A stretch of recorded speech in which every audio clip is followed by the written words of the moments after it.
कधी आपण देवाचं नाव इतका सावकाश उच्चारलं आहे का की शब्द आवाजातून नाही तर अंतकरणापासून निघाला?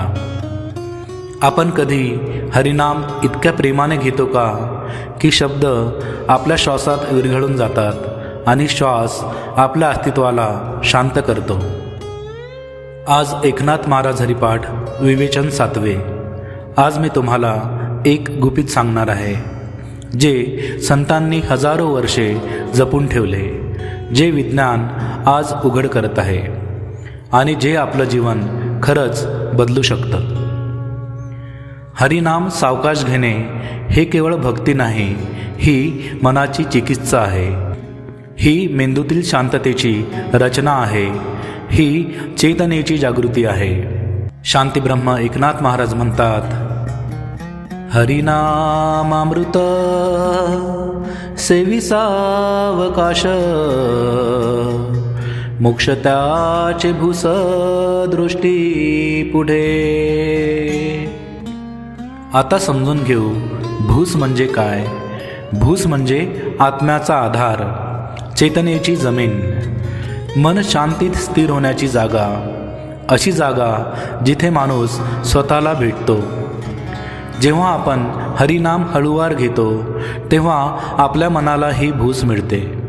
म्हणजे आपला विचार स्थिर होतो, आपला श्वास स्थिर होतो आणि आपलं अस्तित्व शांत होतं. आणि एकदा का आपली वृत्ती स्थिर झाली की आपल्यासमोरच मोक्ष दिसायला लागतो. कारण मोक्ष म्हणजे मनाची स्थिरता. आपण सतत धावत राहतो, कधी कामामध्ये, कधी प्रार्थनेसाठी, कधी समस्या सोडवण्यासाठी, तर कधी अपेक्षांसाठी. पण त्या परमात्म्याचे नाम घेतानाही आपण पळतच असतो, कधी थांबता थांबता, तर कधी शांत बसताना. पण कधी हरिनामाला खरंच अंतकरणात जाऊ दिलं आहे का आपण? आज पहिल्यांदाच आपल्या गतिरूप हरिनामाला थांबवूया आणि अतिशय सावकाश नाम घेऊया.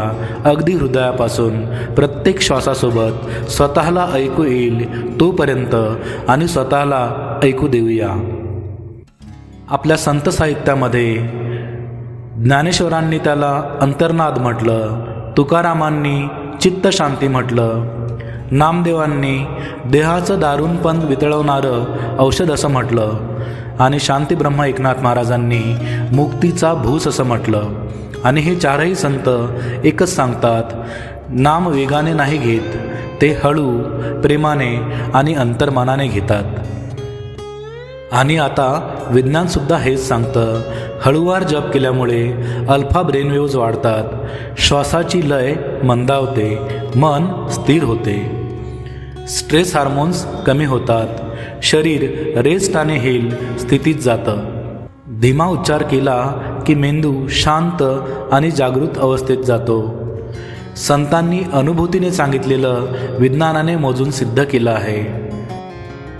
कधी विचार केला आहे का, जर फक्त एक शब्द श्वासा इतका हळू घेतल्यावर मन शांत होत असेल तर त्याच शब्दात देव अनुभवायला किती वेळ लागेल?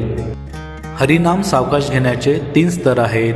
पहिला, शब्द आपल्या आवाजात राहत नाही, मनात उतरतो, शब्दाचा खोल अर्थ जाणवू लागतो.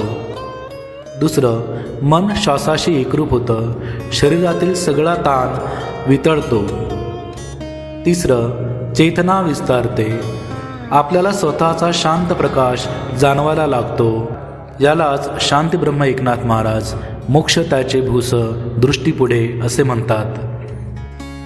महाराज पुढे म्हणतात, नित्यनाम घोष जयाचे मंदिरी, तेची काशीपुरी तीर्थक्षेत्र. मंदिर बाहेर नाही, तीर्थक्षेत्र वाराणसी नाही, तीर्थ तूच आहेस, तुझ्या शरीरात, तुझ्या हृदयात. सावकाश घेतलेल्या नामाच्या ध्वनीतच काशीचा प्रकाश उजळतो. तू मात्र बाहेर शोधत आहेस, जे आधीपासूनच आपल्या अंतकरणात आहे. तू बाहेर धावत आहेस आणि तुझ्या अंतकरणात काशी उभी आहे. फरक इतकाच, नाव हळू घेतल्यावर ती दिसते. महाराज पुढे म्हणतात, एका तासा माझी कोटी वेळा सृष्टी, होती जाती दृष्टी पाहे तोची. एका जनार्दनी ऐसे कीती झाले, हरिनाम सेविले तेची धन्य.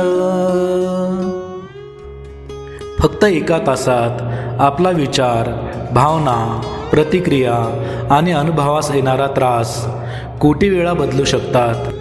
पण हरिनाम सावकाश घेतल्यावर विचारांची ही उधळण थांबते, मनाची ही सृष्टी थांबते आणि तिथे जे उरते तेच भूस, तेच शांतता आणि तीच मुक्ती.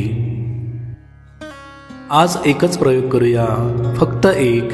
हरिनाम एकच वेळा, सावकाश, अगदी अंतकरणापासून घेऊन बघूया. आपल्याला जाणवेल शब्द आपल्यात उतरतो आहे, आपला श्वास हलका होत आहे, आपलं मन शांत होत आहे आणि आपली आत्मा जागृत होत आहे. शब्द आपला नाही राहणार, तर शब्द आपला आधार बनून जाईल. हा अनुभव कोणालाही सांगता येत नाही. हा अनुभव फक्त स्वतःने घेतल्यावरच कळतो.